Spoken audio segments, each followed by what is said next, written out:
పూరా లోకల్.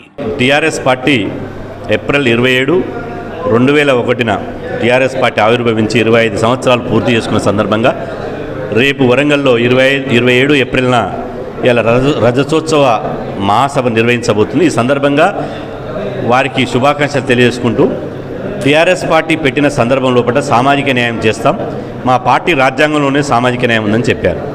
మేము ఇప్పుడు ఆ సామాజిక న్యాయం ఉంది, అమలు చేయాలని చెప్పారు కాబట్టి 25 ఏళ్ళుగా అమలు చేయలేదు కాబట్టి ఇప్పటికైనా 25 సంవత్సరాలుగా బీసీ ఎస్సీ ఎస్టీలను మీ పార్టీలో బలిపశులను చేశారు, రాజకీయంగా అణిచివేశారు, పదవులు ఇవ్వకుండా ఈ ఒక కుటుంబ పార్టీగా కుల పార్టీగా ఇలా తీర్చిదిద్దారు. కానీ ఇప్పటికైనా కూడా మీ పార్టీలో సామాజిక న్యాయం పాటించండి. మెజార్టీ ప్రజలైనటువంటి బీసీలకు ముఖ్యమంత్రి పదవిని అనౌన్స్ చేయండి, బీసీలకు ఒక పార్టీ అధ్యక్ష పదవిని అనౌన్స్ చేయండి, బీసీ ఎస్సీ ఎస్టీలకు సముచిత ప్రాధాన్యత ఇవ్వండి అని చెప్పి మేము బహిరంగ లేఖను కేసీఆర్ గారికి రాయడం జరిగింది. వారు రేపు 27వ తారీఖు నాడు జనజీవన స్రవంతిలోకి వస్తున్నారు. కాబట్టి ఆ బహిరంగ సభ ద్వారానైనా ఇప్పటికైనా కేసీఆర్ గారు లక్షల మంది సాక్షిగా ఒక సామాజిక న్యాయ పాలసీని ప్రకటించాలి. తెలంగాణ 0.5% ఉన్నోళ్లకు 5% ఉన్నోళ్ళకు లేదు, మెజార్టీ ప్రజలైనటువంటి బీసీలకు ఉన్నది. కాబట్టి బీసీలు బలిదానాలు చేస్తేనే, బీసీలు త్యాగాలు చేస్తేనే తెలంగాణ రాష్ట్రం సిద్ధించింది. ఓ కొండ లక్ష్మణ్ బాబుజీ, ఓ ప్రొఫెసర్ జయశంకర్, ఓ కాసో శ్రీకాంత్, ఓ కానిస్టేబుల్ కృష్ణయ్య, ఓ సిరిపురం యాదయ్య నుంచి మొదలుకుంటే ఎంతోమంది బలిదానాలు చేస్తే తెలంగాణ రాష్ట్రం వచ్చింది.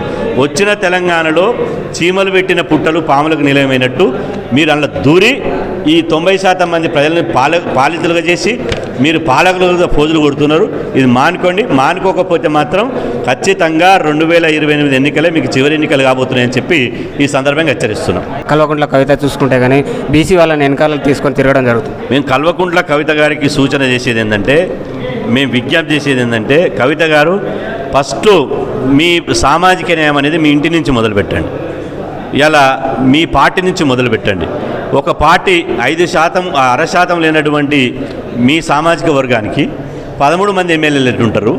అదేవిధంగా మీ కుటుంబంలో 5గురికి ఎట్లా పదవులు ఉంటాయి? పార్టీ పెట్టినప్పటి నుంచి మీ నాన్నే పార్టీ అధ్యక్షుడు 12 సార్లు ఎట్లుంటాడు? అదేవిధంగా మీ నాన్నకు ఆరోగ్యం బాగాలేకపోతే కేటీఆర్ ఎందుకు ప్రెసిడెంట్గా ఉంటాడు? కాబట్టి అన్నిటినీ ఫస్ట్ సామాజిక న్యాయం అనేది మీ ఇంటి నుంచి ప్రారంభం చేయండి. ఆ తర్వాతనే మిగతా వాళ్ళ విషయంలో మాట్లాడండి తప్ప మీ ఇంటి నుంచి న్యాయం చేయకుండా మీరు మొత్తం 0.5% ఉన్న వాళ్ళు పెత్తనం చేసి మిగతా పార్టీలలో మిగతా ప్రభుత్వాల్లో న్యాయం చేయమంటే ఎవ్వడు చేయడు, ఎవ్వరు నమ్మరు. మీ మాటలను విశ్వసించే పరిస్థితి లేదు. మీ పని అయిపోయింది. మిమ్మల్ని తెలంగాణ సమాజం ఎప్పుడో మర్చిపోయింది. మీరు అనుకుంటున్నారు ఇప్పటికి పైసలతోటి ఇవాళ పార్టీ నడిపిస్తున్నారు. ఆ పైసలు కూడా లేకపోతే మీ దిక్కు చూసే వాళ్ళు కూడా కరువవుతారు.